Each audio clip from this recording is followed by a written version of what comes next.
Kamusta na ungas? Wala ka na naman bang gagawin ngayon kundi humilata? Wala ka bang iniisip na gawin kung hindi tumatanga-tanga at walang gagawin mga koke sa buhay? Kundi maging siraulong parang one tamad na lang. Huwag tayong gaganyan-ganyan at di tayo aasenso, hindi tayo magiging okay kung wala tayong gagawing kalukuhan. Alam mo naman na hindi dapat ganyan ang dapat na ginagawa ng mga taong matino. Pero ikaw ba ay matino? Di ba hindi ka naman dapat nagsasabi ng mga ganon na ikaw ay matino dahil ikaw ay gago? Huwag kang magiging makulit dahil di ka naman masyadong malinaw magsalita kung ano ang gagawin sa araw-araw na ito. Ang dapat mong gawin ay magsipag-sipag at magtrabaho lang, ngunit huwag ka na magtrabaho dahil kayo maloloko lang. Hindi ka naman dapat napapahiya sa pagtatrabaho at wala ka naman dapat iniisip na ganun dahil dapat sa iyo ay maayos lang ang buhay. Magbasa ka ng Biblia at magdasal at ikaw ay gumawa ng tama sa iyong mga kapwa, mamigay. Huwag ka sanang malilito dahil hindi kita niloloko, hindi kita gagawing isang tanga dahil di ka naman tanga dapat at ganun lang yung ginagawa.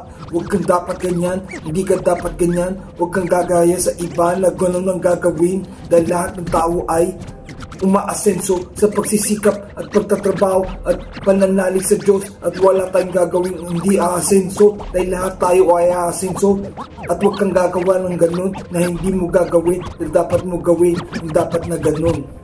Huwag ka sanang malilito kaibigan dahil di ka naman dapat nagagago at nagiging gago at gumagago sa mga taong nakilala mo. Dahil ikaw ay isang siraulo na walang gagawin kundi mangulit lang ng iyong sariling buhay at iyong mundo na ikaw ay magagago lang sa iyong ginagawa.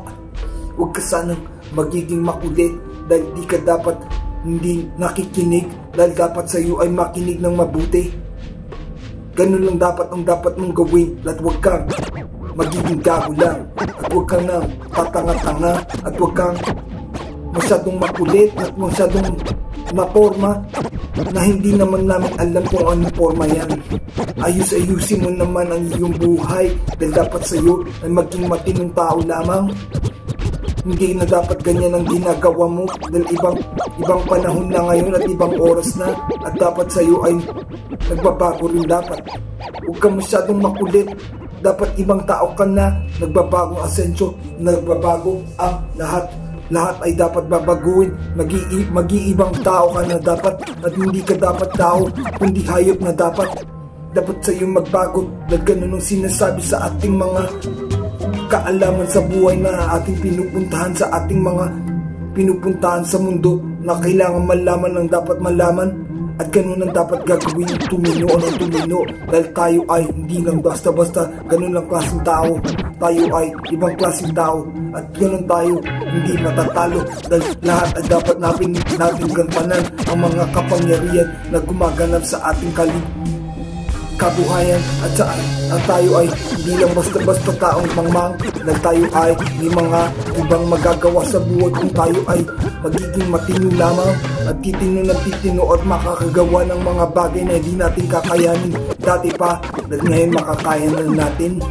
Ganun, ikaw ay huwag masyadong masama dahil ikaw ay pinagsasabihan lang naman at hindi ka dapat nagtatampo o kaya nabibigo sa aking mga sinasabi at di naman kita tinitira dyan.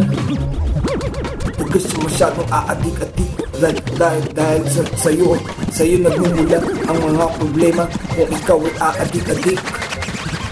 Ganun lang sasabihin ko ngayon. Ako to si Christ na wala nang sasabihin kundi magmatino. Ganun.